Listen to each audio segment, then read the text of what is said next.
Historically, S&P 500 has shown an average yearly growth of around 10%. However, the economy has been on a bit of roller coaster recently. The big question here is, what's in store for the next 5 to 10 years? Let's dive in and explore. In today's video, I want to share my insights on where I believe the S&P 500 is headed by 2030. Alongside that, I will be sharing some important metrics to help you choose the right ETF or investment that aligns with your goals. Additionally, I will walk you through my investment strategy for the remainder of 2024, as I anticipate some intriguing developments by the year's end. Stick around for a closer look at what's in store. So, what is S&P 500? Chances are you are familiar with the term S&P 500, which stands for Standard & Poor's 500. Back in 1957, it was introduced as a stock market index to keep tabs on the value of 500 corporations listed on the New York Stock Exchange and Nasdaq.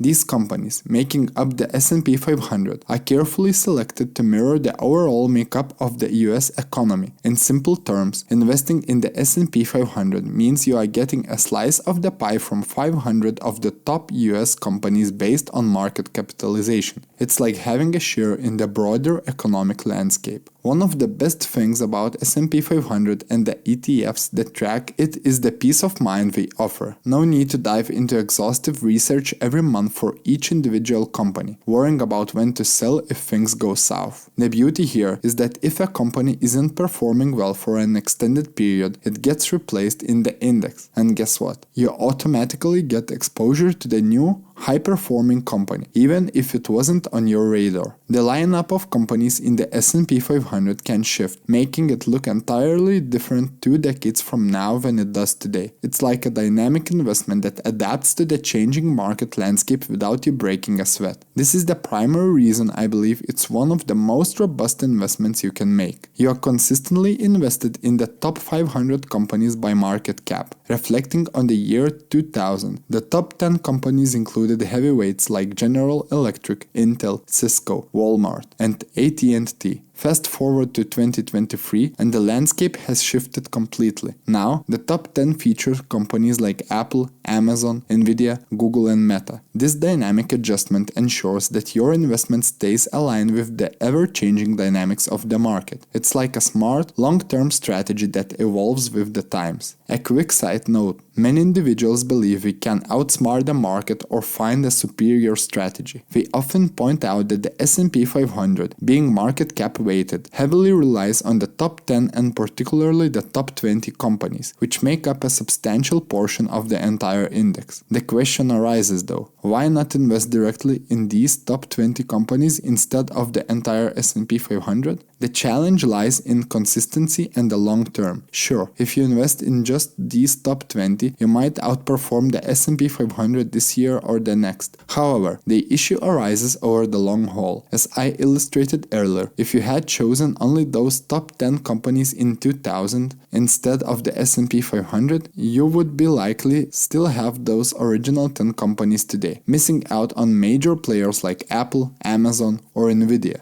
The lesson here is that sticking with the biggest at a particular time might mean missing out on significant opportunities down the road. Now, while owning the S&P 500 has proven to be a solid move historically, let's address the elephant in the room. What about the future? The current landscape is riddled with challenges, from surging inflation and banking instability to rising unemployment and global uncertainties. It seems like bad news is a daily occurrence, with talks of other countries shying away from the US dollar and the looming threat of potential attacks or invasions. Many argue that the present climate is unlike anything we've experienced before, suggesting that traditional investments may not fare as well. Let's take a trip down memory lane. In the 2008 financial crisis and the Great Recession, the S&P 500 took a hit, plummeting by 56.8% from October 2007 to March 2009. However, it made a remarkable recovery, regaining all its losses by March 2013. Fast forward to 2020, and the coronavirus pandemic triggered a global recession, causing the S&P 500 to drop by 34%. Yet again, the index bounced back in the latter half of 2020, reaching several all-time highs in 2021. It's a reminder that while challenges arise, the resilience of the S&P 500 has historically shown its ability to weather storms and bounce back. While I agree that times are tough now and the upcoming year or so might be a bit uncertain, I don't see it as an unseen situation, and I believe the market can handle the current ups and downs. To forecast, the S&P 500 might land around 2030. Let me introduce you to a useful tool, the Rule of 72. This rule isn't just limited to stocks.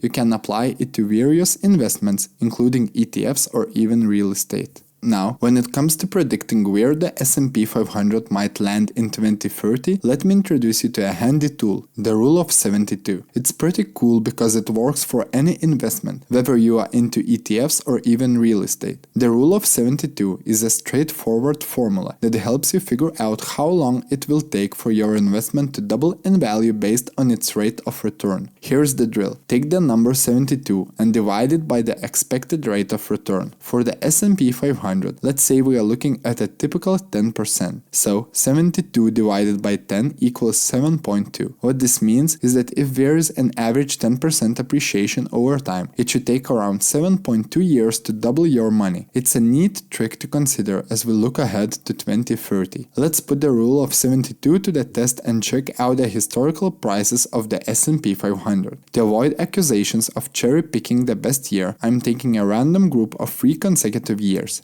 averaging that out, and then looking at the performance 7 years later. From 1985 to 1987, the average price of the S&P 500 was $236.74. Fast forward 7 years, and from 1993 to 1995, the average price more than doubled, hitting $418. Another set, more recent this time, from 2011 to 2013, the average price stood at $1,430. Despite the 2020 market turmoil due to the coronavirus, with prices averaging $2,959 from 2018 to 2020. It also more than doubled within that 7-year period. It's a practical way to see that historical trend supports the notion that the S&P 500 has the potential to double within a certain time frame. If you found any value so far, please like and subscribe. So, now let's talk about the future value of S&P 500 and other stocks. Alright, so where do I foresee the S&P 500 heading around the year 2030? Crunching the numbers from the latest available data, the average over the past 3 years hovers around $4,134. Based on this, my prediction is that the S&P 500 could surpass the $8,000 mark. Now, for those of you rocking an ETF tied to the S&P 500, my stance remains pretty consistent. Currently, VOO is hanging around $432, and my expectation is that this figure could soar beyond $700 by the time we hit 2030. Now, ETFs and individual stocks sometimes undergo a maneuver known as a stock split, a move aimed at keeping the price more accessible for potential investors. Now, the catch here is that it might not reach the literal price of $700 due to these splits. However, the intrinsic value of the ETF at that time could very well align with today's money, reflecting that $700 value. Overall, it's a speculative ride, but considering the historical trends and the Rule of 72, it's a cautiously optimistic outlook. As we wrap up our journey through the S&P 500's past, present, and future, remember this: it's not just an index, it's a resilient force. With a speculative glance into 2030, the Rule of 72 suggests potential growth. Whether it's doubling or surpassing $8,000, the journey unfolds. For ETF enthusiasts like VOO, a cautiously optimistic outlook points beyond $700. In the face of today's challenges, the market's historical resilience remains our guiding star. If you found this journey through the S&P 500 insightful, don't forget to hit that like button, share with fellow investors, and subscribe for more market insights. Stay tuned for more updates in the world of finance. Your support is the thing that fuels us to come up with such useful information.